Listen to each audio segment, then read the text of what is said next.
Hello বন্ধুরা, তোমরা সবাই কেমন আছো? আশা করি সকলেই খুব ভালো আছো আর আমিও ভীষণ ভালো আছি। তোমাদের আরেকবার পূজাস কিচেনে সকলকে স্বাগত। আজকে আরেকটি নতুন রেসিপি নিয়ে চলে এসেছি বন্ধুরা। সেটি হলো কাতলা মাছের একটি বহু পুরানো রেসিপি তোমাদের সাথে শেয়ার করব। এটি আমার মায়ের হাতের রেসিপি, খেতে কিন্তু দুর্দান্ত লাগে। গরম গরম ভাতের সাথে পোলাও, ফ্রাইড রাইস, বিরিয়ানি সবকিছুর সাথেই কিন্তু এই কাতলা মাছের রেসিপিটি একদম দারুণ জমে যায়। বাড়িতে কোনো রকম কোনো গেস্ট আসলে বা বাড়িতে কোনো রকম কোনো প্রোগ্রাম থাকলে এরকম যদি একটি কাতলা মাছের রেসিপি তোমরা বানিয়ে সকলকে খাওয়াও, তারা কিন্তু সকলেই প্রশংসা করবে। এতটা টেস্টি হয় খেতে, নিমিষের মধ্যেই কিন্তু এক থালা ভাত হোক বা বিরিয়ানি বা পোলাও যেটাই হোক না কেন, এক নিমিষের মধ্যেই কিন্তু শেষ হয়ে যাবে।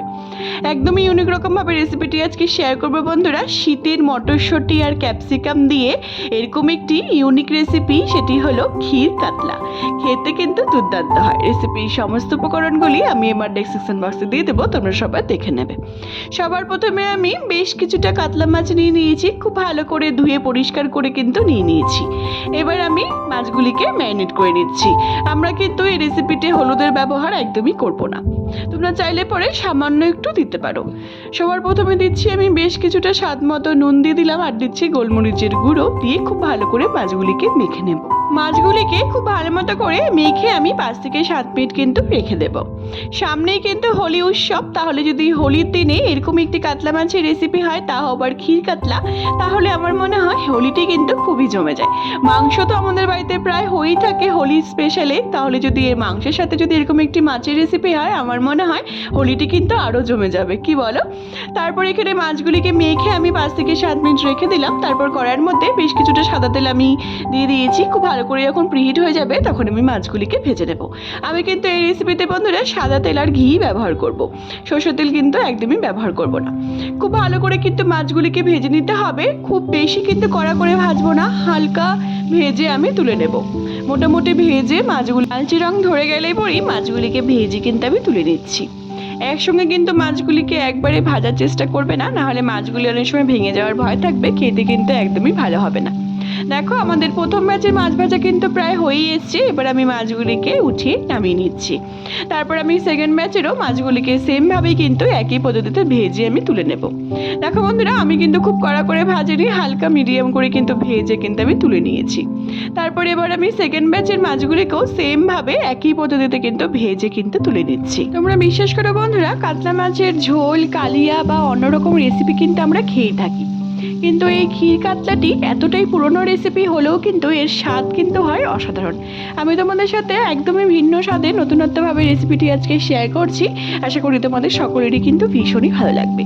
হোলি স্পেশালি তোমাদের সাথে রেসিপিটি আজকে শেয়ার করছি, অবশ্যই একবার ট্রাই করে আমাকে জানিও রেসিপিটি কেমন লেগেছে। আশা করি তোমাদের ভীষণই ভালো লাগবে।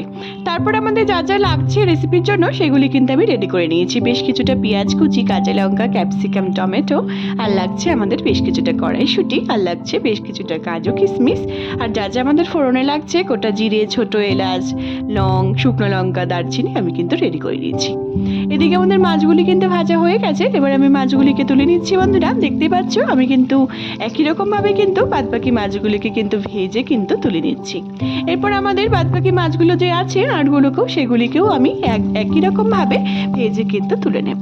আমরা তো কাতলা মাছের ঝোল বা কালিয়া কিন্তু খেয়েই থাকি, যদি হয় এরকম একটি ইউনিক রকমের রেসিপি। এই রেসিপিটি কিন্তু বন্ধুরা বহু পুরনো রেসিপি, কিন্তু স্বাদ কিন্তু হয় অসাধারণ।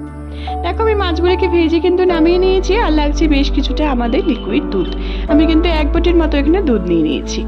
তারপরে এখানে বেশ কিছুটা যে আমি তেলটি যে আমাদের রয়ে গেছে সেই তেলের মধ্যেই আমি কিন্তু 2 চামচের মতো ঘি দিয়ে দিচ্ছি। আমরা যে মাছগুলিকে ভেজে উঠিয়ে নিয়েছিলাম সেই তেলের মধ্যেই আমি কিন্তু 2 টেবিল চামচের মতো ঘি দিয়ে দিলাম। ঘিটি দেওয়ার পর আমার যে কাজু কিশমিশটিকে রেডি করে রেখে দিয়েছিলাম সেগুলিকে হালকা একটুখানি সটে করে উঠিয়ে নেব। এই ক্ষীর কাতলার রেসিপিটি বন্ধুরা এই সাদা তেল আর ঘি মিক্সড করে যদি রেসিপিটি করা হয় বন্ধুরা, এর স্বাদ যে কি ভালো হয় তোমরা না খেলে কিন্তু কেউ বিশ্বাসই করবে না যে রেসিপিটি এতটাই টেস্টি হয় খেতে। তারপর আমাদের কাজু কিশমিশগুলি ভাজা হয়ে গেছে, এবার আমি সবগুলিকে কিন্তু নামিয়ে নিচ্ছি। তারপর যখন আমাদের কাজু কিশমিশগুলি ভাজা হয়ে গেছে বন্ধুরা, এবার আমি ওই ঘি আর সাদা তেলের মধ্যেই আমি বেশ কিছুটা ফোড়নে যে রেডি করে রেখে দিয়েছিলাম সেগুলিকে দিয়ে দিলাম। দিয়ে দেওয়ার পর খুব ভালো মতো করে নাড়াচাড়া করে যখন দেখবো মিষ্টি একটি গন্ধ বেরিয়েছে, তারপর যে পেঁয়াজগুলিকে কুচি করে রেখে দিয়েছিলাম সেগুলিকে দিয়ে দিলাম। দিয়ে দেওয়ার পর খুব ভালো মতো করে নাড়াচাড়া করে তারপর যে বেশ কিছুটা আমি কাঁচা লঙ্কা কুচি করে রেখে দিয়েছিলাম, ঝালটি অবশ্যই তোমরা তোমাদের ইচ্ছে মতো কিন্তু অ্যাড করতে পারো। তারপর সেটিকে দিয়ে খুব ভালো মতো করে নাড়াচাড়া করে আমি কিন্তু বেশ কিছুটা যে টমেটো কেটে রেখে দিয়েছিলাম সেটিকে দিয়ে দিচ্ছি। দিয়ে দেওয়ার পর খুব ভালো মতো করে নাড়াচাড়া করে আমি কিন্তু এটিকে রান্না করে নেব। খুব ভালো মতো করে নাড়াচাড়া করে নেওয়ার পর আমরা কিন্তু মিক্সির মধ্যে আমি বেশ কিছুটা টমেটো আর রসুনটিকে হালকা একটু জল দিয়ে কিন্তু বেটে নিয়েছি। দুরকমভাবে যদি টমেটো গোটা আর টমেটো এরকম করে যদি পেস্ট করে এই ক্ষীর কাতলাতে দেওয়া হয় তাহলে কিন্তু স্বাদও কিন্তু বন্ধুরা অনেকটাই বেড়ে যায়। তারপর খুব ভালো মতো করে ওই পেস্টটিকে দেওয়ার পর খুব ভালো করে নাড়াচাড়া করে হালকা একটু তেল ছিঁড়ে আসা অবধি বন্ধুরা আমরা কিন্তু এটাকে ভাজা ভাজা করে নিয়েছি। তারপর যখন খুব ভালো মতো করে ভাজা ভাজা হয়ে গেছে তারপর এখানে আমি স্বাদ মতো নুনও অ্যাড করে দিচ্ছি। তারপর খুব ভালো করে নাড়াচাড়া করে আমরা কিন্তু আবার এটিকে মিনিট 2 ধরে এটিকে কিন্তু রান্না করে নেব। মিনিট 2 ধরে রান্না করে নেওয়ার পর এখানে আমি সব রকম গুঁড়ো মশলা অ্যাড করে দিচ্ছি 1 টেবিল চামচ করে। আমি কিন্তু প্রথমেই বলেছি আমরা কিন্তু এই রেসিপিতে একদমই হলুদের ব্যবহার করছি না। এখানে ধনে গুঁড়ো, জিরে গুঁড়ো আর কাশ্মীরি লঙ্কার গুঁড়ো খুব ভালো করে দেওয়ার পর খুব ভালো করে একটুখানি নাড়াচাড়া করে নিয়েছি আমি। তারপর এখানে দেবো যেটা সব থেকে মূল্যবান জিনিস, সেটি হলো শাহি গরম মশলার গুঁড়ো 1/2 টেবিল চামচ বা 1 টেবিল চামচের মতো তোমরা দিতে পারো। আমি এখানে 1/2 টেবিল চামচের মতো অ্যাড করেছি। এই শাহি গরম মশলার জন্য কিন্তু বন্ধুরা আমাদের এই ক্ষীর কাতলার স্বাদ এতটাই টেস্টি হয় খেতে, না খেলে কিন্তু তোমরা কেউ বিশ্বাসই করবে না যে এতটাই ভালো হয় খেতে। তারপর যখন দেখবো খুব ভালো মতো করে তেলটি ছেড়ে গেছে, তারপর যে আমরা দুধটিকে রেডি করে রেখে দিয়েছিলাম আগের থেকেই, ওর মধ্যে 1 টেবিল চামচ বা 1/2 টেবিল চামচের মতো আমি কিন্তু ময়দা অ্যাড করে দিচ্ছি। অ্যাড করে দিয়ে খুব ভালো মতো করে নাড়াচাড়া করে আমরা কিন্তু ওই দুধের মিশ্রণটিকে এই ভাজা মশলার মধ্যে কিন্তু অ্যাড করে দেব। অ্যাড করে দিয়ে খুব ভালো মতো করে নাড়াচাড়া করে আমরা কিন্তু আর জল ব্যবহার করছি না, এটি একটুখানি মাখো মাখো টাইপেরই হবে, একদমই কিন্তু ঝোল হবে না। তারপর খুব ভালো মতো করে নাড়াচাড়া করে নেওয়ার পর আমরা যে মাছগুলোকে ভেজে রেখে দিয়েছিলাম কাতলা মাছগুলোকে সেগুলিকে দিয়ে দিলাম।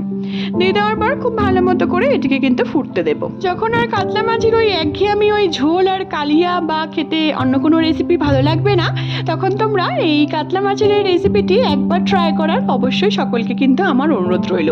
আশা করি তোমাদের সকলেরই ভীষণই ভালো লাগবে। আর দিচ্ছি বেশ কিছুটা 4-5টার মতো কাঁচা লঙ্কা। এই কাঁচা লঙ্কা ফ্লেভারটি এর ক্ষীর কাতলাতে কিন্তু বন্ধুরা অসাধারণ লাগে খেতে। তারপর এখানে আমি একটি গ্যাসের মধ্যে আরেকটি কড়াই বসিয়ে দিয়েছি। এখানে 2 টেবিল চামচের মতো আমি গাওয়া ঘি দিয়ে দিলাম। ঘি দেওয়ার পর খুব ভালো করে আমি মটরশুঁটি আর ক্যাপসিকামটাকে যে আগের থেকে কেটে রেখে দিয়েছিলাম সেটিকে দিয়ে দেবো। দিয়ে দেওয়ার পর হালকা একটুখানি সটে করে কিন্তু ওই ঝোলের মধ্যে আমরা কিন্তু এটিকে অ্যাড করব। এই মটরশুঁটি আর এই ক্যাপসিকামের জন্য আমাদের এই ক্ষীর কাতলার স্বাদ যে কী যে ভালো হয় তোমরা না খেলে কিন্তু কেউ বিশ্বাসই করবে না। তারপর যখন দেখবো হালকা একটুখানি ফুটে এসেছে আমাদের ঝোলটি, তারপর ওটিকে আমরা দিয়ে দিব। দিয়ে দেওয়ার পর হালকা একটু নাড়াচাড়া করে নিলেই কিন্তু আমাদের এই ক্ষীর কাতলা কিন্তু অলমোস্ট রেডি। তারপর খুব ভালো মতো করে নাড়াচাড়া করে নেওয়ার পর বন্ধুরা এর মধ্যে আমরা স্বাদটাকে ব্যালেন্স করার জন্য সামান্য একটুখানি চিনি ব্যবহার করছি। এটি কিন্তু একদমই অপশনাল, তোমরা চাইলে পরে অবশ্যই এটিকে স্কিপ করতে পারো। আর দিচ্ছি বেশ কিছুটা গোলমরিচের গুঁড়ো, 1 টেবিল চামচের গোলমরিচের গুঁড়োটি দেওয়ার পর খুব ভালো মতো করে নাড়াচাড়া করে নেওয়ার পর বন্ধুরা আমরা যে কাজু কিশমিশটিকে আগের থেকে ঘিয়ে ভেজে রেখে দিয়েছিলাম সেটিকে দিয়ে দিলাম। দিয়ে দেওয়ার পর খুব ভালো মতো করে এটিকেও কিন্তু আমরা নাড়াচাড়া করে নেব। এই কাজু কিশমিশটা যদি আগের থেকে এরকম করে ঘিয়ে ভেজে তারপরে এই ক্ষীর কাতলাতে দেওয়া হয় তাহলে কিন্তু এর স্বাদ কী যে ভালো হয় তোমরা না খেলে কিন্তু বিশ্বাসই করবে না। তারপর দিচ্ছি 1 টেবিল চামচের মতো শাহি গরম মশলার গুঁড়ো, আর সবশেষে এর মধ্যে দিচ্ছি 2 থেকে 3 চামচের মতো গাওয়া ঘি। ব্যাস আমাদের এই ক্ষীর কাতলা কিন্তু একদম রেডি। তাহলে বলো বন্ধুরা কতটা ইউনিকভাবে তোমাদের হাতে রেসিপিটি আজকে শেয়ার করেছি। আশা করি তোমাদের সকলেরই ভীষণই ভালো লাগবে। এই হোলির দিনে অবশ্যই তোমরা একবার এই রেসিপিটি ট্রাই করার তোমাদের সকলকে অবশ্যই অনেক বেশি অনুরোধ রইল। দেখবে তোমাদের হোলিতে কিন্তু একদমই পুরো জমে যাবে। তোমরা অবশ্যই বাড়িতে একবার ট্রাই করে আমাকে জানিয়ে বন্ধুরা, শুধু হোলি বলে না যে কোনো অকেশনে কিন্তু তোমরা এই রেসিপিটি অবশ্যই বাড়িতে একবার ট্রাই করতে পারো। আশা করি তোমাদের সকলেরই কিন্তু ভীষণই ভালো লাগবে। তোমরা অবশ্যই বাড়িতে একবার ট্রাই করে আমাকে জানিও বন্ধুরা কমেন্টের মাধ্যমে তোমাদের এই ইউনিক রকম ভাবে ক্ষীর কাতলার রেসিপিটি কেমন লেগেছে। তোমরা যদি আমার চ্যানেলে নতুন বন্ধু হয়ে থাকো বন্ধুরা তাহলে অবশ্যই আমার চ্যানেলটিকে সাবস্ক্রাইব করতে কিন্তু একদমই ভুলো না, যাতে আমি যখন কোনো নতুন রেসিপি আপলোড করব তোমরা সেই রেসিপিগুলি সবার প্রথমেই পেয়ে যাবে। আর যে সকল বন্ধুরা অলরেডি আমার চ্যানেলটিকে সাবস্ক্রাইব করে ফেলেছে তাদের কিন্তু অসংখ্য ধন্যবাদ। তাহলে দেখো বন্ধুরা আমাদের ক্ষীর কাতলা কিন্তু অলমোস্ট ডান। কতটা সুন্দর হয়েছে দেখতে, তাহলে খেতে নিশ্চয়ই আরো বেশি ভালো হবে। তোমরা অবশ্যই বাড়িতে একবার ট্রাই করে আমাকে জানিও বন্ধুরা তোমাদের এই ইউনিক রকম ভাবে ক্ষীর কাতলার রেসিপিটি কেমন লেগেছে। আশা করি তোমাদের সকলেরই কিন্তু ভীষণই ভালো লাগবে। আমার ফেসবুকেও একটি রান্নার পেজ আছে বন্ধুরা, সুইট কিচেন দিয়ে, সেটি লিঙ্ক আমি সবশেষে তোমাদের সাথে শেয়ার করে দেবো। সেটিকে ফলো করার আর অনেক অনেক অনেক বেশি শেয়ার করার কিন্তু তোমাদের সকলকে অবশ্যই অনেক বেশি অনুরোধ রইল। একদমই নতুনত্বভাবে তোমাদের সাথে রেসিপিটি আজকে শেয়ার করেছি। অবশ্যই আমাকে ট্রাই করে কমেন্টের মাধ্যমে জানিও বন্ধুরা রেসিপিটি কেমন লেগেছে। আশা করি তোমাদের সকলেরই কিন্তু ভীষণই ভালো লাগবে। সবাই ভালো থেকো বন্ধুরা, সুস্থ থেকো। আবার নেক্সট ভিডিওতে দেখা হচ্ছে নতুন একটি রেসিপি নিয়ে। টাটা।